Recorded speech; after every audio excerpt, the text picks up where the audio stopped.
যুবক ভিক্ষুকের গালে থাপ্পড় দিতে দেরি, মরতে দেরি হয় না, থাপ্পড় দিয়েই মরে গেছে। দুনিয়া জিজ্ঞেস করছে এটা কি করলি? তো দুনিয়াকে জবাব দিছে এখানে প্রেমের খেলা হয়ে গেছে, প্রেমের খেলা। বলছে প্রেম, বলছে ওর প্রেমিকার গায়ে আমার পায়ের কাদা লাগছিল, ও সইতে পারে না। যৌবনী হাত, যৌবনী শক্তি দিয়ে আমার মতো বৃদ্ধের গালে থাপ্পড় বসায় দিছে। আমাকেও একজন ভালোবাসে, সেও সইতে পারে না। ও প্রতিশোধ নিছে থাপ্পড় দিয়া। আমাকে যে ভালোবাসে সে প্রতিশোধ নিছে জান উঠায় আনে। সত্য, এটা সত্য কাহিনী। ইমাম গাজালি রহমতুল্লাহ আলাইহি লেখছেন। এরকম হাজারো কাহিনী আছে, হাদিসেও এটার ইঙ্গিত আছে। মান আদালি ওয়ালিয়ান আদানতুহু বিল হারব। আমার মানুষের উপরে যে আঙ্গুল উঠায় আমি যুদ্ধে নেমে যাই, আমি লড়তে চলে আসি। আল্লাহ নিজে বলতেছেন আমার মানুষের উপরে যে আঙ্গুল উঠাবে আমি লড়তে চলে আসবো, লড়তে আমি লড়ব। অনেক সময় হয় না, সবল বন্ধু আর দুর্বল বন্ধু। দুর্বল বন্ধুর উপরে যদি কেউ হাত উঠায় তো সবলটা কয় তুই সর, দেহি গায়ে কত শক্তি আছে। হয় না? কি হয় না? হয় না? হ্যাঁ, ওর মতো চিকনা চাকনাটার একজনে মারছে মোটা তাজা, আর ওর বন্ধু আছে একটা মোটা তাজা, ওইটা ওরে সরাই দিয়ে কয় তুই সর, তুই চিকনা চাকনা, কাজ হইব না। দেহি ওর গায়ে পাঞ্জায় কত শক্তি আছে।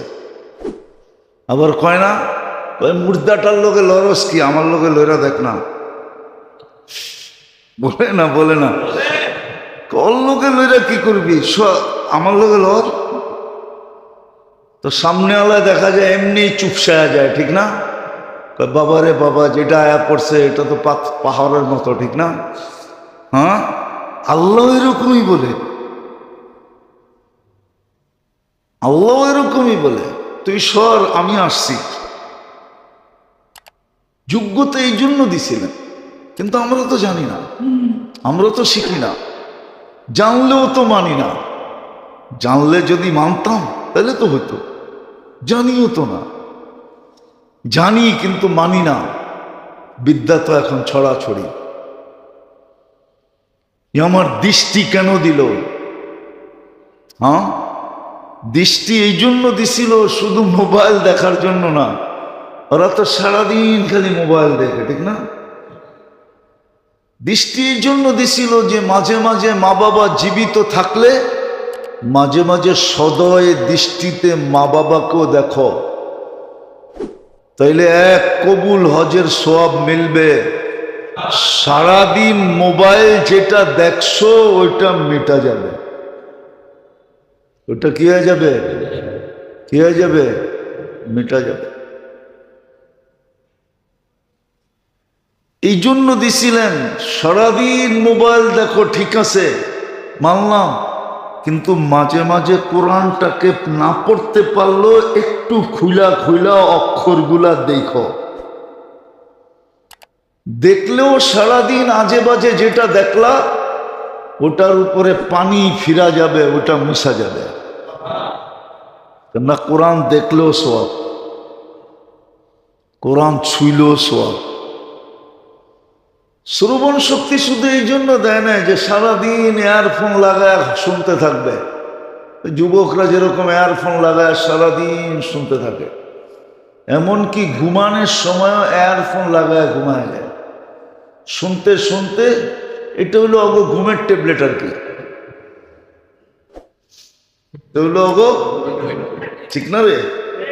ঘুমের ট্যাবলেট না তো গো, ওই যে ঘুমের ট্যাবলেট না, এটা লাগায় ঘুমায় যায়, ঘুমের ট্যাবলেট।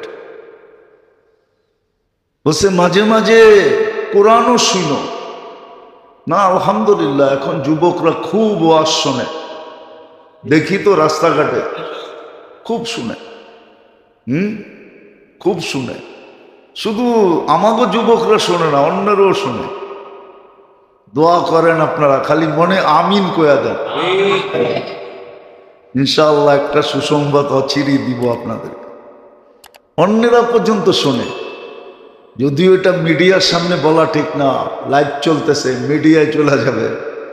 আলহামদুলিল্লাহ, সুম্মা আলহামদুলিল্লাহ, বড় খুশি লাগে, এটাতে বড় খুশি লাগে যে অন্যেরাও আমাদের কাছে আসতে শুরু করছে, অন্যেরাও আমাদের কাছে আসতে শুরু করছে। আলহামদুলিল্লাহ। হ্যাঁ, অনেক হয়ে গেছে এই কয়দিনে, আলহামদুলিল্লাহ। একটা কবুল হলেই তো আমার বেড়া পার, ইনশাআল্লাহ ইনশাআল্লাহ। হ্যাঁ, কালকে আমি এক জায়গায় গেছিলাম, দুই জায়গায়, শেষ জায়গায় যখন গেছি ওইখানেও আসছে যে হুজুর আমরা আসতে চাইতেছি, কিন্তু কিছু ফর্মালিটি আছে, বলছে ওটা কমপ্লিট করে ফেলবো ঈদের আগে।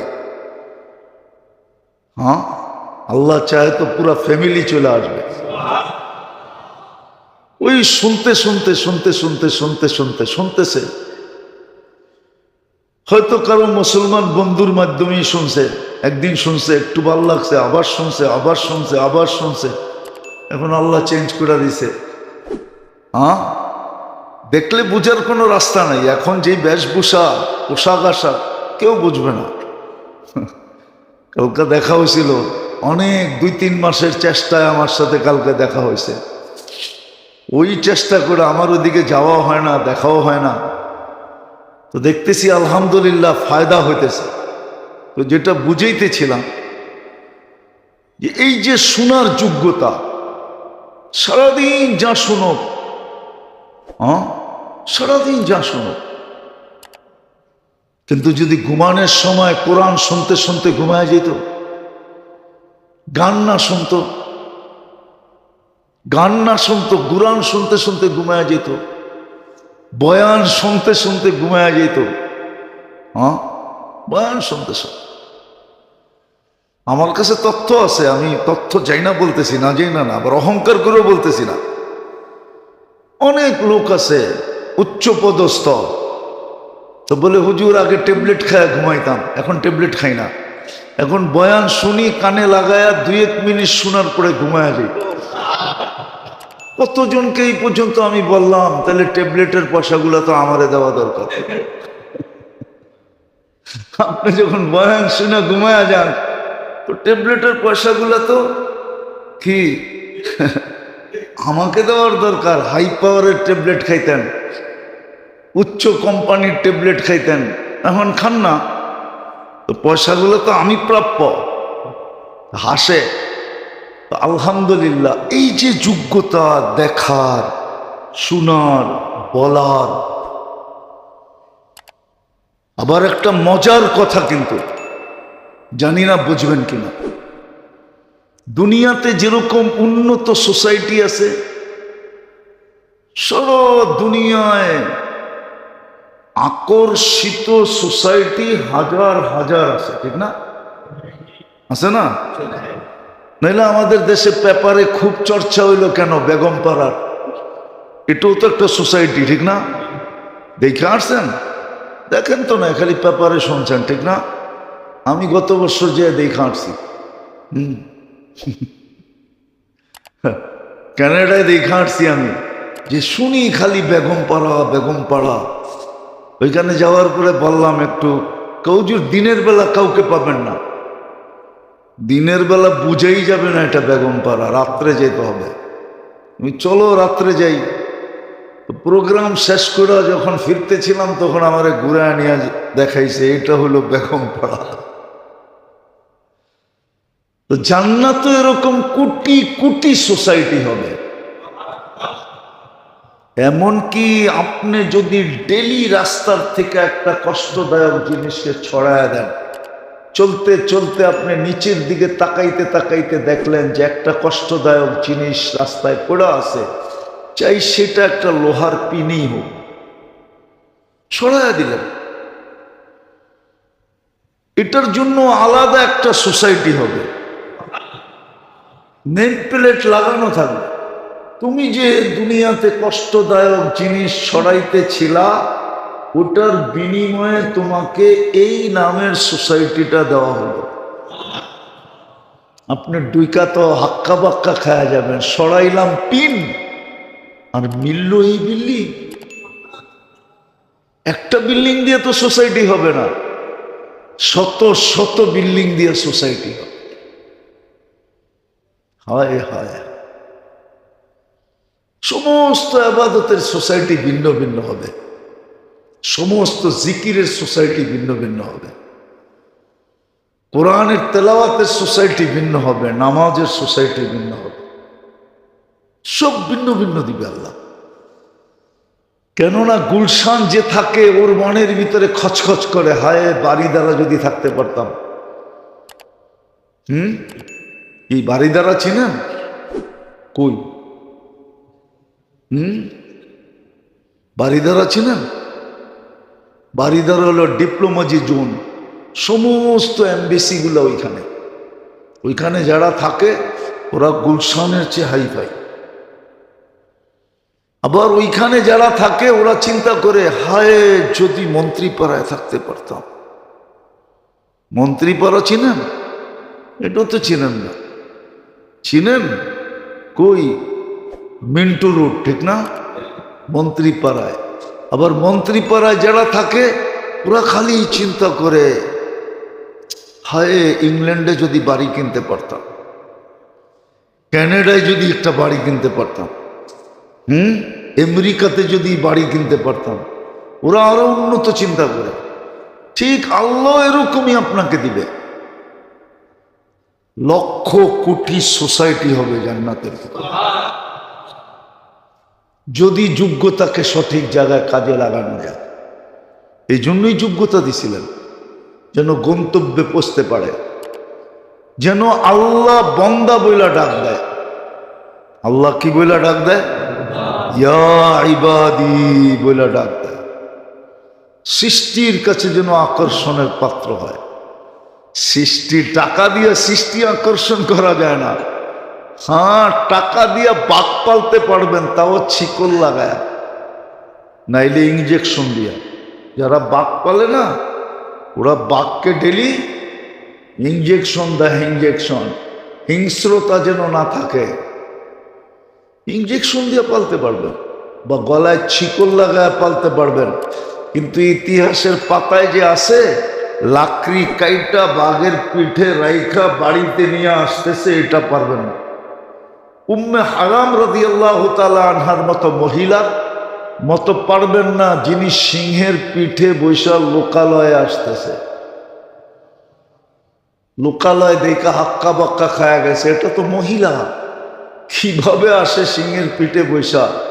নামার পরে সিংহ আবার তাকে সালামও করতেছে আর বলতেছে, মাফ করে দিয়েন, ভুল হয়ে গেছিল, আপনার উপরে থাবা দিতে চাইছিলাম। তুমি হারাম বলছে, যা তোরে আল্লাহর জন্য মাফ করে দিছি। ইচ্ছা করলে উনি ওটাকে ছাগলের মতো পালতে পারতেন। কিতাব এটাই বলে, ছাগল আর সিংহের ভিতরে কোনো পার্থক্য হতো না, যদি উনি ইচ্ছা করতেন যে না, তোকে ছাড়বো না, মাফ করবো না, তুই আমার লগে লগে থাক, তাহলে সিংহ বাধ্য ছিল। আর এটাই কিতাবে লেখা পাওয়া যায়। এই জন্য আসেন, শিখেন। এটার জন্যই উলামাদের সোহবত লাগবে, আল্লাহওয়ালাদের সোহবত লাগবে। ওনাদের সাথে সাথে থাকতে হবে, ওনাদের কাছ থেকে জিজ্ঞাসা করতে হবে। তাইলে গরিব হইলেও কোনো অসুবিধা হবে না। আজকে গরিব কালকে রাজা, আজকে গরিব কালকে বাদশাহ। গরিব হলেও অসুবিধা হবে না। বরং একটু আগে আমি দেখাইলাম এই জন্য যে দুনিয়াতে নাও ফুটতে পারে, দুনিয়াতে নাও ফুটতে পারে, কসম খোদা, কিন্তু আখেরাতে ফুটবে। আখেরাতে মরার পরে ফুটবে। এই জন্যই তো আল্লাহ রসুল বলছেন সবচেয়ে আগে গরিবরা জান্নাতে যাবে। এই জন্যই তো আল্লাহ রসুল দোয়া করছেন, অহশুরনি ফি জুমরাতিল মাসাকিন, আল্লাহ ওই গরিবদের মাঝে আমাকে উঠায়েন যারা কিয়ামতের দিন হিসাব কিতাব ছাড়া জান্নাতে চলে যাবে।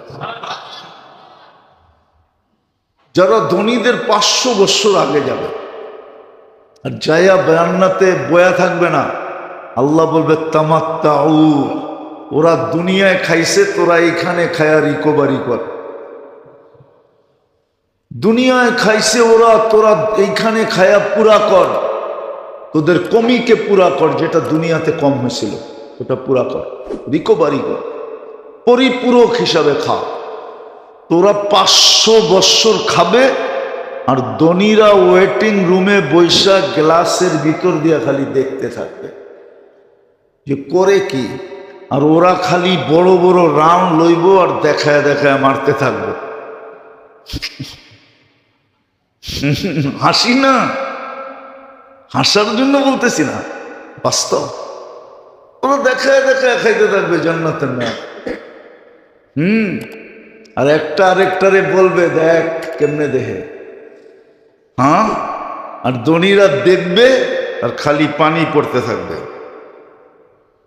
জান্নাতে যাবে, কিন্তু 500 বৎসর কাউন্টে কম হবে না। 500 বৎসর পরে গেল না, ওরা 500 বৎসর খাবে। আল্লাহ আমাদেরকে বুঝার তৌফিক দেন। শিখেন, আমাদেরই শিখার দরকার। এই মজমাকে বলতেছি, আমাদেরই শিখার দরকার, আমাদেরই শিখা উচিত। দুনিয়ার দিক দিয়ে তাকাইলে আমাদেরই শিখা উচিত। আল্লাহ আমাদেরকে আমল করার তৌফিক দান করেন। ওমা আলাইনা ইল্লাল বালাগ।